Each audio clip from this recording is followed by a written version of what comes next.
Welcome, ladies and gentlemen, boys and girls, maniacs and savages of all ages.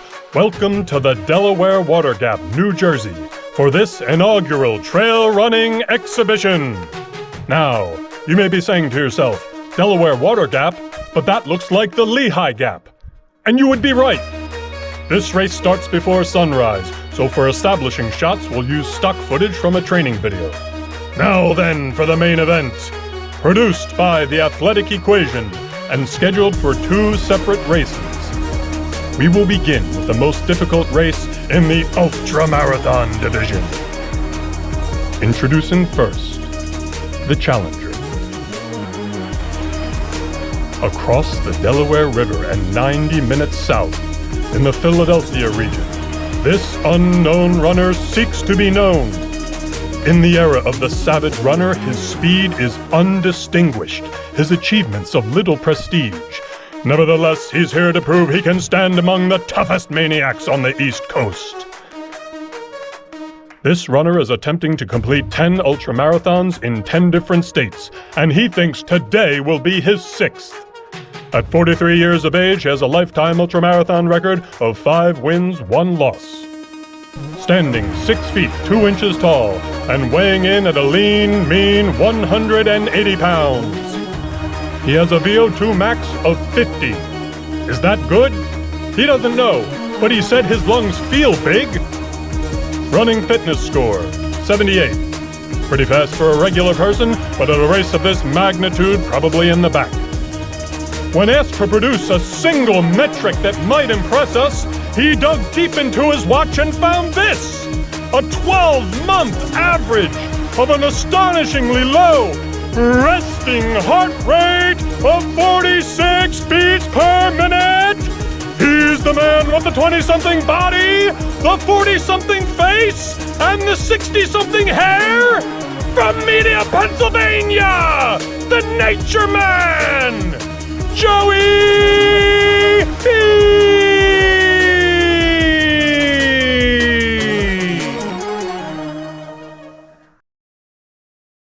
And now, the moment we've all been waiting for. Introducing the champion. In the state of New Jersey, at the Delaware Water Gap, stands a terrible mountain. Born from the diabolical minds that brought you the Mount Tammany 10. This new terror explores the backside of Mount Tammany. Wasting no time, the course plunges into Worthington State Forest and goes right up the mountain. At the top, runners will experience a brief reprieve as they pass by Sunfish Pond, a reservoir, and what should be amazing views of the New Jersey landscape to the southeast. Finally, runners must descend the mountain, where the risk of injury is highest. Now some will say, but it's only 6-ish miles, not even 2,000 feet of elevation. However, victory in the ultramarathon division means these maniacs must last 5 rounds with the champion. In its full glory, the course will comprise a blistering 5 loops, 33.5 miles, well over 8,000 feet of elevation. Perhaps most terrifying of all is the website said its 12-hour time limit is challenging. It's the panic of pedestrians, the worry of walkers, the horror of hikers, the torment of trekkers. It's the apprehension of anyone foolish enough to sign up for this race. It's the terror of Tammany. 50K plus. All right, you guys ready?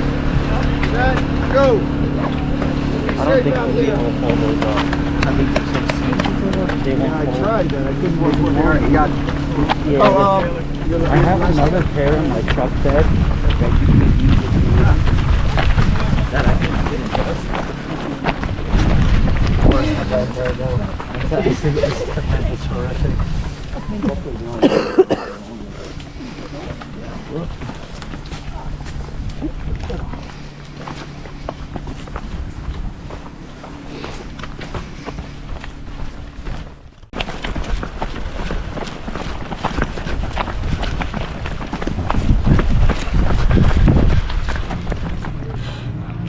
right, it's the end of round one. It's really cold. I'm about to run out of battery any second. The course is slow.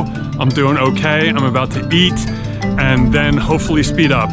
It's been below freezing the whole time. It's okay running, but I just got all new layers, new hat, new gloves. I'll have gloves, don't worry. My hands are still intact. It's 9 a.m. now, and I'm behind schedule. I feel okay energy-wise, but really gotta fuel up and then get to work. So we're gonna do a little time jump here.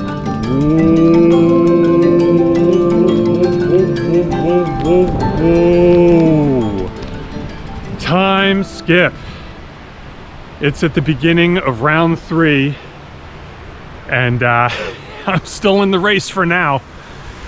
It's about 11:30, so I don't think it's as cold as it was earlier. Still pretty cold. I can't stop for more than 5 or 10 minutes before I start shaking, but it's very unclear whether I'm gonna make the end of the race.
had a pretty quick turnaround.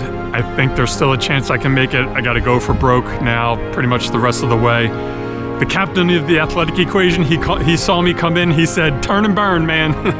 So I think he's nervous that I'm gonna make it in time. I am too, but I'm not out of this yet. So, gonna keep going, and we'll see where we are the next time I see you, but for now, we're gonna do another time jump. Whoa.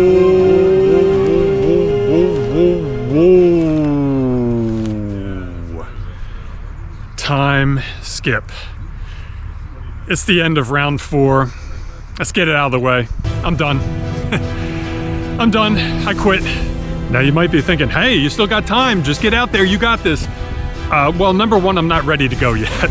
Plus, the last loop took just under 2 hours, and I would have to finish it in about 2 hours, so I would not be able to go any slower. I'm not ready to go yet. I was not feeling good on the last loop. So, could I have done it? Maybe, but at what cost? I might have been on my way to the hospital later or something. I don't know. I'm losing my train of thought here. I do not feel good, and I did not feel good on the last loop.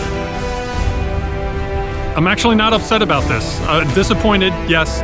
This is going to be my first DNF, but there's more important things than finishing the race, like being alive and whole and healthy. And I was not sure that all of those things were going to be the case if I made it back. But I don't know. That's about it. There's Mount Tammany behind me. Beautiful, difficult mountain. I've had about enough for now. We'll recap later. It's Thursday of next week. I took 3 days off, and then I said I better get back to training. It's not like I finished an ultra or anything. So first of all, thank you to the Athletic Equation for putting on a top-notch race. Thank you to Alex and Pat, and I think there was one other guy whose name I didn't get, I'm sorry. Thank you to all the volunteers who put this together. The Athletic Equation was not the reason that I didn't finish the race. They had outstanding aid. The course was very well marked. Tons of support and everything. I don't take quitting lightly, but I take my health and longevity very seriously. And I wanted to make sure I could live to race another day. Is there going to be a rematch? Am I going to be back to take another shot at the Terror of Tammany? Yeah, I think so. I think I gotta put it over the top. I know I'm capable of this. To see what I accomplished that day in those conditions, starting well below freezing, and it was going to be a long time before it went above freezing. My fitness was there, my preparation was more or less there, execution pretty good. I mean, to do so much to come so far and to still come up short, I can't be happy with that. However, at the same time, I'm seeing a lot that I'm proud of. I pretty much felt fine the first 3 loops. First 3 rounds with the champ, I was hanging in there. And then in the 4th round, the champ got some shots and I was like, oof, oof, oof. I mean, I quit like 10 minutes before the cutoff to leave. So at this point, I'm looking at it like, geez, yeah, you just see what happens in another 10, 15 minutes. See if you can get some more food down. So why didn't I do that? Why didn't I just go for it? I had already come so far. Well, I think the single biggest reason is an experience that I had the summer before in Maine. And that was the Blue Hill Mountain 50K. You can find that link in the description. But that was a very similar race.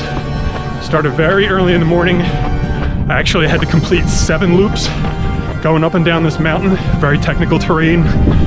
And by the end of the 5th loop, I wanted to quit bad. And I didn't think I was going to be able to do it 2 more times. I did the last 2 loops. I ended up finishing the race, but the cost of victory was too high that day. I didn't go into the gruesome detail in the video for that race. I just wanted to be done with it. But now it seems strangely relevant. This is what I was trying to avoid. Like, I'm able to move around, but nothing is improving my condition. Don't want to eat. Doesn't matter if I'm sitting, standing, laying down. It's one of the sickest I've felt in my entire life. But I opened the wrapper to the Snickers bar and the smell of it almost made me vomit. Now, the whole time I was not actually able to vomit. even though I felt like that would improve matters. I just figure I'll go back to the campsite, maybe try to sleep. On the way back, I finally felt sick enough that I had to puke, so I just pulled over on the side of the road, puked onto the road like 5 times. And then, for whatever reason, then I felt at least not terrible anymore. Ended up going to sleep. But I said, I'm not doing ultras anymore if it has to be like this. I know it doesn't have to be that way because I did 4 other ultras last year and it didn't get nearly that bad.